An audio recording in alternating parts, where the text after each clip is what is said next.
Деновиве во организација на налаз на Факултетот за електротехника и информацијски технологии во Скопје во рамките на состанокот на работната група за дигитализација која работеше на тема подобрување на дигиталната трансформација на локално ниво, владите во Западен Балкан и Југоисточна Европа преку соработка и партнерство, представници од општина Кочани и Македонски Телеком ги презентираа резултатите од тестирањето на паметните уреди за мерење и управување на дел од јавното осветлување во Кочани. Резултатите од тестирањата во Кочани беа представени како дел од најдобрите практики во дигиталната технологија, трансформација и иницијативи за паметни градови,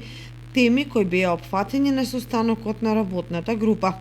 Проектот Паметно мерење и управување на енергијата во системот за јавно осветлување во Кочани опфаќа надградба на постојните улични кабинети преку кои се вклучува група светилки со паметна енергетска опрема заради подобрување на работењето и управувањето на уличното осветлување во Кочани, заштеда и поефикасно искористување на електричната енергија.